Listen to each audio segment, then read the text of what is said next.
प्यारे भाइयों और बहनों, नमस्कार। आप सभी को नवरात्रि की हार्दिक शुभकामनाएं। मैं कामना करता हूं कि यह पावन पर्व आपके जीवन में स्वास्थ्य, समृद्धि और खुशियां लाए। सर्व समाज पर सदैव मां वैष्णो देवी की कृपा बनी रहे। नवरात्रि का अनुष्ठान विमेन एम्पावरमेंट को सेलिब्रेट करने का भी अवसर है। सफलता के लिए स्वयं के प्रयास, परिश्रम और आत्मविश्वास के अलावा सामाजिक वातावरण महत्वपूर्ण भूमिका का निर्वहन करता है। मैं आप सभी से आग्रह करूंगा कि इस त्योहार को नारी शक्ति सम्मान पर्व के रूप में मनाएं तथा समानता के आदर्श के प्रति संकल्पित होकर महिलाओं को आगे बढ़ाने में सहयोग करें। आज के कार्यक्रम में मैं विमेन एम्पावरमेंट की अग्रदूत महिला उद्यमियों की चर्चा करना चाहूंगा, जिन्होंने प्रशासन द्वारा संचालित हौसला कार्यक्रम के द्वारा कौशल, कला, प्रबंधन, दृढ़ संकल्प, अनुशासन और नेतृत्व का अद्भुत उदाहरण समाज के समक्ष प्रस्तुत किया।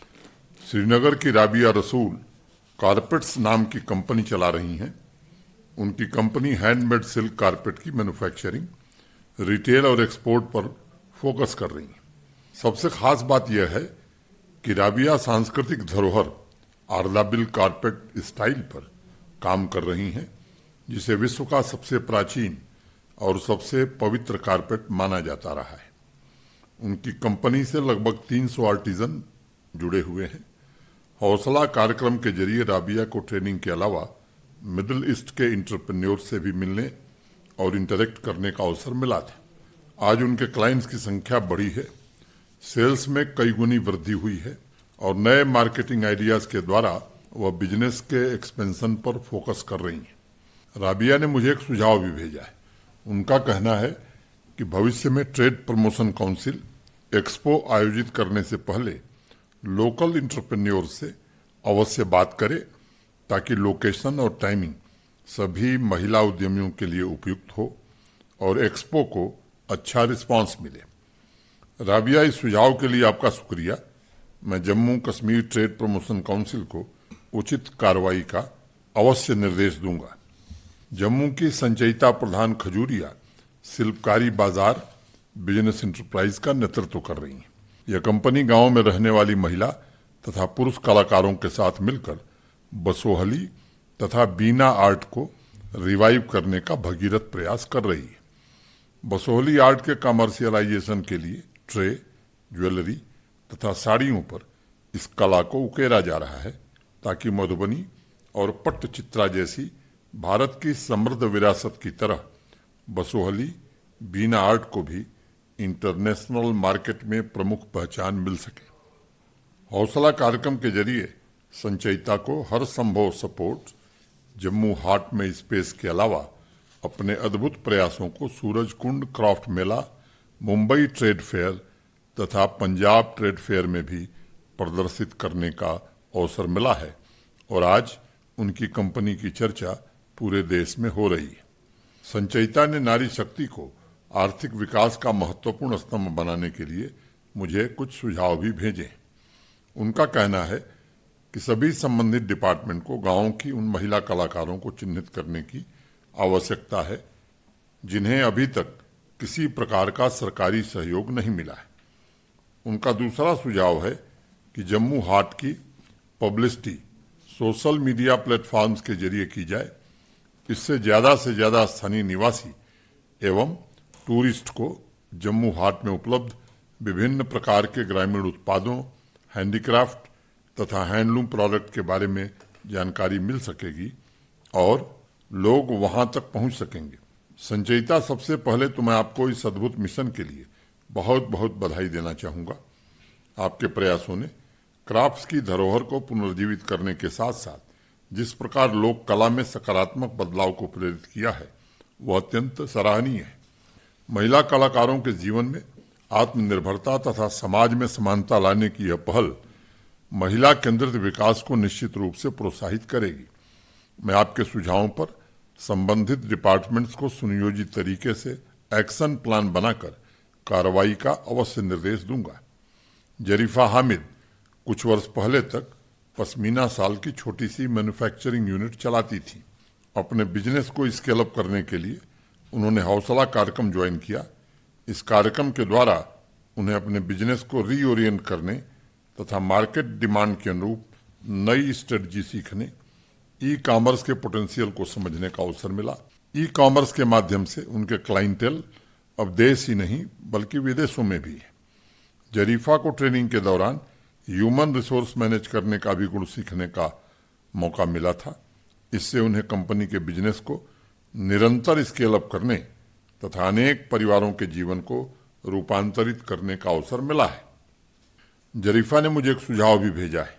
उनका कहना है कि हौसला के ट्रेनिंग मॉड्यूल को निरंतर अपडेट करना चाहिए ताकि विमेन एंटरप्रेन्योर्स को मार्केट में हो रहे बदलाव के अनुरूप बिजनेस को अलाइन करने का मौका मिल सके। जरीफा ने एक अनुरोध भी किया है।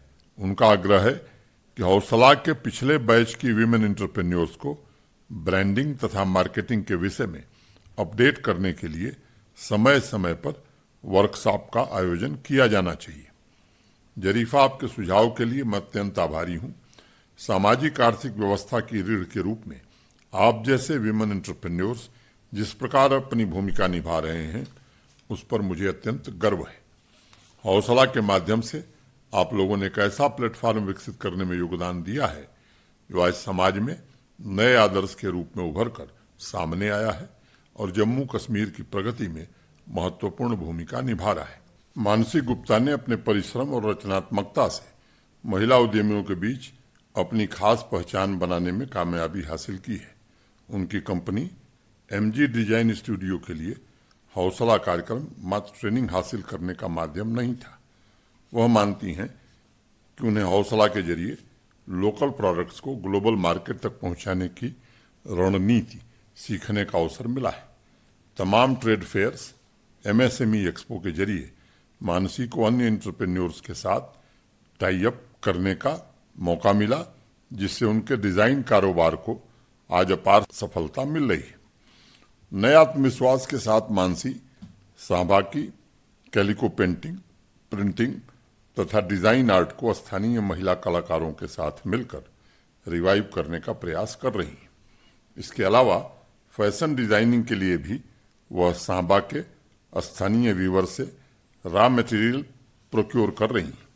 उन्हें पूरी उम्मीद है कि हौसला के जरिए कैलिको डिजाइन की स्थानीय विरासत को मार्केट में सस्टेनेबल बनाने में मदद मिलेगी। वर्तमान में 30 महिला हस्तशिल्प कलाकारों को ट्रेनिंग दे रही मानसी ने मुझे एक सुझाव भी भेजा है।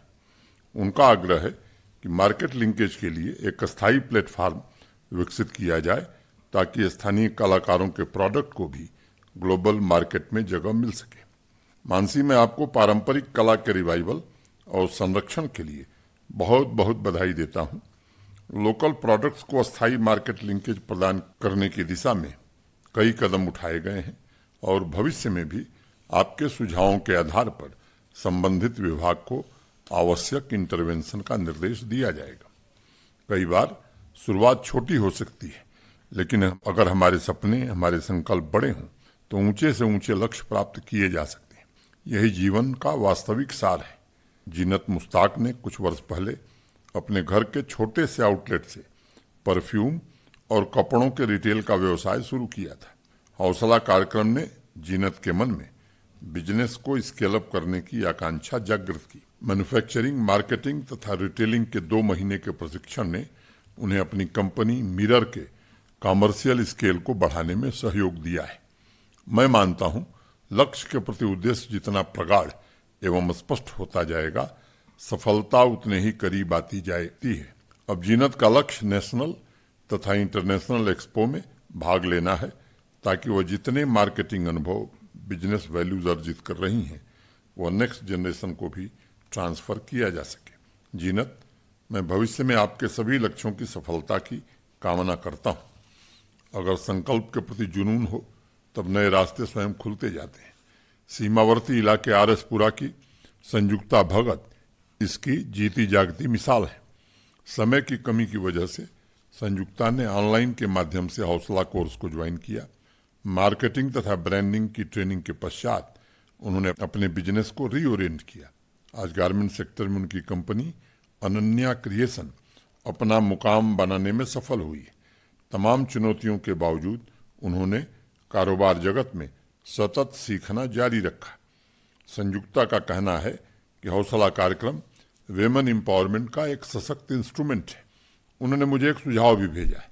संयुक्ता का कहना है कि वेमेन एंटरप्रेन्योर्स के लिए credit linked subsidy tax incentive देने पर प्रशासन विचार कर सकता है, ताकि ग्रामीण अर्थव्यवस्था में योगदान दे रही महिला उद्यमियों को अपना कारोबार बढ़ाने में सहूलियत मिल सके। संयुक्ता, आपके सुझावों के लिए बहुत बहुत धन्यवाद। मैं आपके सुझाव पर संबंधित डिपार्टमेंट एवं फाइनेंशियल इंस्टीट्यूशंस को विचार विमर्श करके पंचायत स्तर पर महिला उद्यमियों से सलाह मशविरा करके उचित निर्णय लेने का अवश्य निर्देश दूंगा। साथियों, मैं मानता हूं परिश्रम ही द्वार है। परिश्रम ही इंसान के जीवन में नित नए लक्ष्य निर्धारित करता है। परिश्रम ही हर एक काम को सुंदर से सुंदर ढंग से करने की प्रेरणा देता है। परिश्रम उज्जवल भविष्य के लिए सबसे बड़ा इन्वेस्टमेंट भी है। शिवानी शर्मा ने श्रम निष्ठा से शिक्षा के क्षेत्र में अपनी नई पहचान बनाई है। उन्होंने अपने इम्प्रेशन वर्ल्ड प्री स्कूल को एसोसिएटेड सेक्टर से कनेक्ट करने के लिए समर्पित भाव से काम किया। हौसला कार्यक्रम के माध्यम से उन्हें बिजनेस की ट्रेनिंग के अलावा इनोवेटिव आइडियाज और उनके इम्प्लीमेंटेशन की प्रेरणा मिली और आज उन्होंने स्कूल को डिजिटली मैनेज करने के संकल्प को साकार किया है। शिवानी आज मोबाइल ऐप्स के माध्यम से न सिर्फ अपने स्कूल के संचालन को सुपरवाइज कर रही हैं, बल्कि उन्होंने प्री स्कूल की ट्रेनिंग, प्री स्कूल को मैनेज करने के लिए इनोवेटिव मोबाइल एप्लीकेशन भी तैयार किया है। मैं अत्यंत दृढ़ विश्वास के साथ यह कह सकता हूं कि जिस क्षण इंसान कंफर्ट जोन से निकलकर परिवर्तन के लिए तैयार होता है, उसी क्षण तमाम चुनौतियों को जीतने की ताकत आ जाती है। अगर आप इतिहास को देखें तब यह समझने में आसानी होगी कि किसी ने कंफर्ट जोन से निकलकर पहिए का आविष्कार किया था, किसी ने डंडे को हल्का आकार दिया था, जिससे साधारण से दिखने वाले इन खोजों ने मानवता के विकास की आधारशिला रखी। कई बार हमारी छोटी सी पहल तत्कालीन अवरोधों पर विजय पाने का उपाय या साधन दिखाई पड़ती है, लेकिन हो सकता है कि भविष्य में वह किसी नए वैज्ञानिक विकास का साधन बन जाए। मुझे स्मरण है, हमारी संस्कृति में कहा जाता है, मानुष जन्म चुके हु अपराधी, यह तन केर बहुत है साझी। मनुष्य का जीवन सर्वश्रेष्ठ है और अगर इस जीवन को पाकर भी हम कुछ नहीं करते हैं, तब यह बहुत बड़ा अपराध होगा।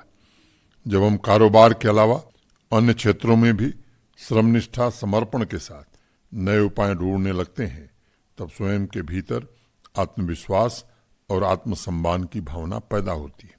आत्मश्रद्धा का यह भाव महिलाओं के बीच यह विश्वास जागृत कर सकता है कि वह आर्थिक और सामाजिक विकास की एजेंट बन सकती हैं। इस अभियान में समाज और परिवार के सभी पुरुषों को भी बढ़ चढ़कर उनका समर्थन एवं सहयोग करना चाहिए। आजकल गांवों में हैंडीक्राफ्ट एवं हैंडलूम ग्रामीण अर्थव्यवस्था को आत्मनिर्भर बनाने का सशक्त माध्यम बनता जा रहा है। बहुत जल्द ही देश विदेश के कला प्रेमियों को चीड़ दस्तकारी का उपहार उपलब्ध होने वाला है। घोरडी ब्लॉक उधमपुर में खुशी cluster federation 35 self help group की सदस्यों के साथ मिलकर पहाड़ों की इस प्राचीन हस्तकला को ई कॉमर्स के जरिए इंटरनेशनल मार्केट में लॉन्च करने की योजना बना रहा है। इस पारंपरिक कला द्वारा अनेक ऐसे इनोवेटिव प्रोडक्ट्स डिजाइन किए जा रहे हैं जो ग्लोबल मार्केट में अपनी जगह बना सकेंगे तथा इस कारोबार से जुड़ी ग्रामीण महिलाएं आर्थिक रूप से स्वतंत्र हो सकेंगी। महात्मा गांधी जी ने नारी शक्ति को सामाजिक विकास का अभिन्न अंग माना था। अपने यंग इंडिया के अगस्त 1929 के एक लेख में बापू ने लिखा था, स्त्रियों के अधिकारों के सवाल पर मैं किसी तरह का समझौता स्वीकार नहीं कर सकता। मेरी राय में उन पर ऐसा कोई कानूनी प्रतिबंध नहीं लगाया जाना चाहिए जो पुरुषों पर न लगाया हो। पुत्रों और पुत्रियों में किसी तरह का भेदभाव नहीं होना चाहिए। उनके साथ पूरी समानता का व्यवहार होना चाहिए। प्यारे भाइयों बहनों, आज जम्मू कश्मीर प्रशासन द्वारा अनेक ऐसे कार्यक्रम एवं अभियान चलाए जा रहे हैं जिनका लक्ष्य नारी शक्ति के आदर एवं सम्मान को समाज में पुनर्स्थापित करना है। मैं आप सभी से आग्रह करता हूं कि इस नवरात्रि में नारी शक्ति के सम्मान के संकल्प के साथ संपूर्ण समाज उनके एम्पावरमेंट के लिए समर्पित भाव से कार्य करे और उनकी प्रतिभा को अवसर प्रदान करे। मैं हैंडलूम और हैंडीक्राफ्ट डिपार्टमेंट को सेल्फ हेल्प ग्रुप से जुड़ी ऐसी महिलाओं तक आवश्यक सपोर्ट पहुंचाने का भी निर्देश देता हूं जो बहुमूल्य सांस्कृतिक परंपरा के संरक्षण के लिए काम कर रही हैं। समय के साथ इंसान या वर्ग विशेष इतिहास का हिस्सा बन जाता है, तब भी परंपराएं और शिल्प जीवित रहते हैं। एक छोटी सी कहानी है। किसी गांव का किसान अपने घोड़े को लेकर खेतों की तरफ जा रहा था। खेत के पास ही एक पेड़ के नीचे एक अनजान व्यक्ति खड़ा था। उस ग्रामीण को देखते ही उस अपरिचित व्यक्ति ने उसे रोका और कहा कि अगर तुम 1 घंटे के लिए इस घोड़े के साथ पेड़ के नीचे खड़े हो जाओ तो मैं तुम्हें 1000 रुपए दूंगा। वो सीधा साधा गांव का आदमी था। उसे आश्चर्य हुआ कि पूरे दिन की मजदूरी भी 1000 रुपए नहीं मिलती और ये आदमी 1 घंटे में ही 1000 रुपए देने को तैयार है। उस गांव वाले ने पूछा, लेकिन मुझे करना क्या होगा? उस अनजान आदमी ने कहा कि तुम्हें कुछ नहीं करना होगा, मैं बस तुम्हारे घोड़े की पेंटिंग बनाऊंगा। पास ही खड़ी अपनी गाड़ी से उस व्यक्ति ने ईजल, कैनवास और कलर्स निकाले और पेंटिंग बनाकर उस ग्रामीण को 1000 रुपए देकर वो चला गया। कई महीनों बाद वह गांव का व्यक्ति किसी काम से शहर गया हुआ था। उसने देखा कि एक आर्ट गैलरी के बाहर होर्डिंग पर हूबहू उसके घोड़े की तस्वीर है। उत्सुकतावश वह भीतर चला गया। वहां उसे वह अनजान व्यक्ति मिला जिसने उसे 1 घंटे घोड़े के साथ खड़े रहने के 1000 रुपए दिए थे। ग्रामीण ने उस व्यक्ति से पूछा, यह क्या हो रहा है? उस व्यक्ति ने कहा, मैंने जो पेंटिंग बनाई थी उसकी नीलामी हो रही है। ग्रामीण ने पूछा कि उससे कितने पैसे मिलेंगे? उस व्यक्ति ने उत्तर दिया, शायद 10-15 लाख रुपए मिलेंगे। अब ग्रामीण और हैरान। उसने कहा कि आप पागल हो गए, इससे अच्छा मैं जीवित घोड़ा ले आता हूं, क्या पता शायद 25 लाख भी मिल जाए। वह तो असली है और इस चित्र में खाली 100-200 रुपए का रंग लगा है। उस अनजान व्यक्ति ने कहा, नहीं, यह सच है कि कैनवस और पेंट का मूल्य कुछ भी नहीं है, लेकिन उसके माध्यम से जिस कृति का जन्म हुआ है वह अमूल्य है। घोड़ा सजीव है और उसका भी अपना मूल्य है, लेकिन वह आज है, कल नहीं होगा। वह शाश्वत नहीं है। यह पेंटिंग शाश्वत है। इसमें सिर्फ तुम्हारे घोड़े का चित्र नहीं है, बल्कि यह संसार के सभी घोड़ों का प्रतीक है। शिल्प, परंपरा, संस्कृति सनातन है, शाश्वत है। ऐसे कलाकार जो इस सनातन परंपरा के सृजन में जुटे हुए हैं वह अभूतपूर्व साधना कर रहे हैं। उनके प्रयासों को नई क्षमता प्रदान करने के लिए प्रशासन पूरी तरह कृत संकल्पित है। श्रीनगर से शेख मोहम्मद सलीम ने सहकारी समितियों के प्रमोशन के संबंध में मुझे कुछ सुझाव भेजे। उन्होंने लिखा है कि कोऑपरेटिव डिपार्टमेंट को ऐसे एरियाज को चिन्हित करने की आवश्यकता है जहां सहकारिता के माध्यम से व्यापक परिवर्तन लाए जा सकते हैं। उन्होंने लिखा है कि बहुत से पंचायतों में नागरिकों को सहकारिता के लाभों की जानकारी उपलब्ध नहीं है। ब्लॉक दिवस के माध्यम से अवेयरनेस कैंप तथा सहकारिता क्षेत्र से जुड़े लोगों की कैपेसिटी बिल्डिंग का कार्यक्रम प्रारंभ किया जा सकता है।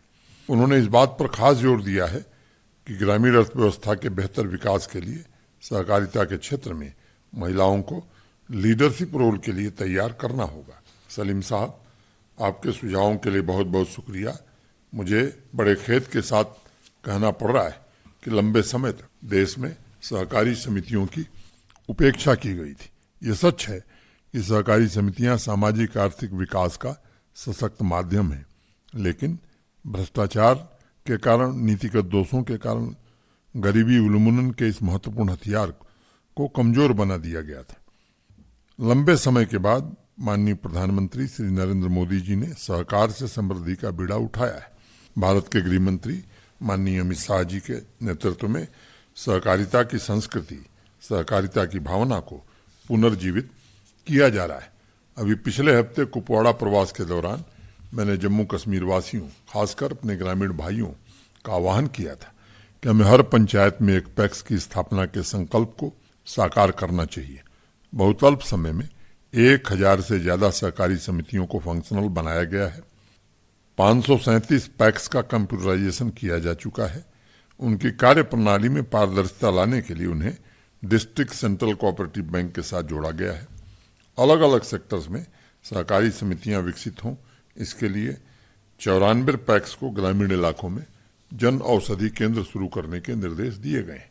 66 पैक्स को नागरिकों की सुविधा के लिए कॉमन सर्विस सेंटर शुरू करने के इंतजाम किए गए हैं। 3 दशक बाद एपेक्स लेवल डेयरी फेडरेशन शुरू किया गया है, जिससे करीब 100 डेयरी कोऑपरेटिव और फार्मर प्रोड्यूसर ऑर्गेनाइजेशन जुड़ चुके हैं। अभी भी ऐसे अनेक सेक्टर हैं जहां सहकारिता की संस्कृति से व्यापक परिवर्तन लाया जा सकता है। इस वर्ष की शुरुआत में ही डिस्ट्रिक्ट तथा UT level cooperative development committee के गठन का निर्देश दिया गया था। यह कमेटी विभिन्न सेक्टर्स के पोटेंशियल के साथ सहकारिता की उपयोगिता को ध्यान में रखते हुए एक्शन प्लान तैयार कर रही है। अनेक नीतिगत परिवर्तन भी किए गए हैं ताकि वर्तमान आर्थिक व्यवस्था के अनुरूप सभी सहकारी समितियां अपनी जिम्मेदारियों को निभाने और गांवों को आत्मनिर्भर बनाने में सहयोग दे सकें। आपके सुझाव के अनुसार हर ब्लॉक दिवस पर खास क्षेत्रों को चिन्हित करके IEC कैंपेन शुरू हो, इसकी व्यवस्था कराई जाएगी। सांबा से संकर्षण ने सहकारिता की संस्कृति को बढ़ावा देने तथा कोऑपरेटिव कंज्यूमर फेडरेशन एवं पैक्स की कार्यकुशलता बढ़ाने के लिए कुछ रोचक सुझाव एक ऑडियो मैसेज के माध्यम से भेजे। आइए पहले संकर्षण के सुझावों को सुनते हैं। नमस्कार सर, कोऑपरेटिव सोसाइटीज के रिवाइवल और रीस्ट्रक्चरिंग के लिए मेरे पास कुछ सुझाव है। Jammu Kashmir cooperative consumer federation को 4 P's और 4 E's के सिद्धांतों पर रिवाइव और रीस्ट्रक्चर किया जाना चाहिए। इसके लिए डिपार्टमेंट ऑफ कोऑपरेटिव्स और उसके फील्ड डायरेक्टोरेट्स के सभी कदम, पहल और हस्तक्षेप निम्नलिखित मंत्र पर आधारित होने चाहिए, जैसे कि 4P people to people cooperation, production by people, people before profit, profit with a purpose, और 4E ease of doing business, ease of living, ease of credit और ईज ऑफ कॉपरेशन। धन्यवाद। संकर्षण, आपका बहुत बहुत शुक्रिया। सहकारी समितियां प्रोफेशनल तरीके से काम करें, इसके लिए मुख्य सचिव की अध्यक्षता में उनका निरंतर रिव्यू किया जा रहा है। 11 जुलाई को भी एक रिव्यू मीटिंग आयोजित की गई थी। ईज ऑफ डूइंग बिजनेस, कृषि क्षेत्र में आर्थिक सहयोग, उपज की बिक्री, डेयरी उद्योग, मेडिसिन, फर्टिलाइजर, हैंडलूम, हैंडीक्राफ्ट के अलावा कृषि उपज की देखभाल के लिए भी हम संकल्पबद्ध होकर काम कर रहे हैं। प्रधानमंत्री जी ने सहकारी समितियों के माध्यम से देश का सबसे बड़ा अन्न स्टोरेज निर्मित करने का लक्ष्य देश के सामने रखा है। जम्मू कश्मीर में पायलट प्रोजेक्ट के आधार पर कठुआ में 16 कैनाल जमीन चिन्हित की गई है, जहां पहला स्टोरेज तैयार किया जा रहा है। आने वाले दिनों में ऐसे तमाम इंटरवेंशंस किए जाएंगे जिससे गांव की समृद्धि में सहकारी समितियों का महत्वपूर्ण योगदान हो। बडगांव से मुश्ताक अहमद लोन ने 12 महीने चलने वाले कम्युनिटी लेड स्वच्छ अभियान के संबंध में मुझे एक पत्र भेजा है। उन्होंने लिखा है कि म्यूनिसिपैलिटी, तहसील तथा पंचायतों में जनप्रतिनिधियों तथा नागरिकों का एक ज्वाइंट टास्क फोर्स तैयार किया जाए। अवेयरनेस कैंपेन के अलावा यह टास्क फोर्स स्वयंसेवी संस्थाओं, शिक्षण संस्थानों, यूथ क्लब तथा आम नागरिकों के साथ मिलकर सैनिटेशन तथा हाइजीन के इश्यूज पर काम करे। मुश्ताक ने आगे लिखा है कि क्लीनलीनेस तथा सैनिटेशन को कल्चर तथा धार्मिक गतिविधियों के साथ इंटीग्रेट करने और उसे सफल बनाने का एकमात्र रास्ता जनभागीदारी है। इसी के माध्यम से हमने अभी तक जो उपलब्धियां हासिल की हैं उसे भविष्य में भी सस्टेन किया जा सकेगा। मुश्ताक, आपके सुझावों के लिए बहुत बहुत शुक्रिया। स्वच्छता को जनभागीदारी की भावना से अस्थायी बनाने के आपके सुझावों का मैं स्वागत करता हूँ। कम्युनिटी लेड स्वच्छ अभियान प्रशासन तथा नागरिकों के बीच एक जीवंत संपर्क का भी काम करेगा। मुझे अत्यंत प्रसन्नता है कि आज जिस प्रकार बदलाव हो रहा है उससे नागरिकों में अपनी जिम्मेदारियों की सोच का दायरा भी बढ़ा है। मैं अर्बन डेवलपमेंट मिशन यूथ तथा रूरल डेवलपमेंट के जनप्रतिनिधियों के साथ मिलकर इस परिकल्पना को अमली जामा पहनाने के संबंध में जरूर चर्चा करूंगा। मुझे विश्वास है इस तरह की सेवा भावना से हम गांव और शहर की तस्वीर बदलने में सफल होंगे तथा सामाजिक विकास को भी गति मिलेगी। जम्मू से अर्नब खजूरिया तथा रजौरी से मोहम्मद असलम ने युवाओं में खादी के प्रति रुझान पैदा करने के संबंध में कुछ सुझाव भेजे। इसी विषय पर सांबा से अभिनव भट्टी ने भी एक पत्र लिखा है। उनका कहना है कि Jammu Kashmir khadi and village industry board को युवा फैशन डिजाइनर के साथ मिलकर खादी को मॉडर्न टच देने की आवश्यकता है ताकि वह युवाओं के बीच एक फैशन स्टेटमेंट बन सके। उन्होंने लिखा है, खादी बोर्ड को युवाओं में पॉपुलर सोशल मीडिया प्लेटफॉर्म जैसे इंस्टाग्राम और फेसबुक की मदद से प्रमोशन कैंपेन लॉन्च करना चाहिए, जिससे ज्यादा से ज्यादा युवा खादी के नए कस्टमर बन सके। उन्होंने खादी के पॉपअप स्टोर का भी सुझाव दिया है, जिसे शॉपिंग मॉल या टूरिस्ट स्पॉट पर शुरू किया जा सकता है। इसमें बोर्ड बिना किसी इन्वेस्टमेंट के इंटरप्रेन्योर्स के माध्यम से खादी के मॉडर्न परिधान युवाओं तक पहुंचा सकता है। उन्होंने एक और सुझाव दिया है कि लोकल डिजाइनर तथा युवा रोल मॉडल को इस अभियान से जोड़ा जाए ताकि नौजवान उनसे रिलेट कर सकें और खादी उनके बीच एक स्टेटस सिंबल बन जाए। अभिनव, अर्नब तथा मोहम्मद असलम, इन उत्तम सुझावों के लिए आप सभी का बहुत बहुत धन्यवाद। मैं इन सभी विषयों पर खादी बोर्ड से चर्चा करके उचित निर्देश दूंगा। जम्मू से रिदम शर्मा ने स्ट्रीट वेंडर्स के एम्पावरमेंट के संबंध में कुछ सुझाव भेजे हैं। उन्होंने लिखा है कि जम्मू तथा श्रीनगर के अन्य शहरों में वेंडिंग जोन बनाए गए हैं, लेकिन ग्राउंड पर इनका इम्प्लीमेंटेशन पूरी तरह से नहीं हो पा रहा है, जिससे इंफ्रास्ट्रक्चर, पानी, बिजली और सैनिटेशन फैसिलिटी का लाभ वेंडर्स को नहीं मिल रहा। उन्होंने स्ट्रीट वेंडर्स की आर्थिक सहायता के साथ साथ ये भी आग्रह किया है कि म्युनिसिपल ऑफिसर्स की तरफ से सभी वेंडर्स को समय समय पर उनके अधिकारों तथा कर्तव्यों के प्रति जागरूक किया जाए ताकि वो एम्पावर हो तथा समाज में अपना योगदान दे सके। रिजम, आपके सुझावों के लिए बहुत बहुत धन्यवाद। माननीय प्रधानमंत्री जी के नेतृत्व में देश में पहली बार पीएम स्वनिधि योजना शुरू की गई है, जिसका एकमात्र उद्देश्य स्ट्रीट वेंडर्स को एम्पावर करना है तथा उन्हें आत्मनिर्भर बनाना है। इस योजना के जरिए प्रधानमंत्री जी ने एक बड़ी आबादी के सामर्थ्य, उसकी ताकत को देश की प्रगति से जोड़ने का काम किया है। मैं सभी नागरिकों से भी अनुरोध करता हूं कि अक्सर आप लोगों का स्ट्रीट वेंडर्स से इंटरेक्शन होता रहता है। आप उन्हें इस योजना के बारे में अवश्य जानकारी दें। यह अत्यंत पुण्य का काम होगा। हमारे दो बड़े शहरों जम्मू तथा श्रीनगर की अर्थव्यवस्था में स्ट्रीट वेंडर्स की महत्वपूर्ण भूमिका है। अगर वह सामर्थ्यवान बनेंगे तब शहर भी बदलेगा और अनेक परिवारों की तकदीर भी खुलेगी। मैं रिदम के सुझावों पर सभी म्यूनिसिपैलिटीज को भी उचित कदम उठाने का निर्देश दूंगा। प्यारे भाइयों और बहनों, अगले महीने दीपावली का पवित्र त्योहार भी आने वाला है। इस प्रकाश उत्सव पर लगभग हर परिवार कुछ न कुछ नया सामान खरीदता है। अनेक गिफ्ट आइटम्स की भी बिक्री होती है।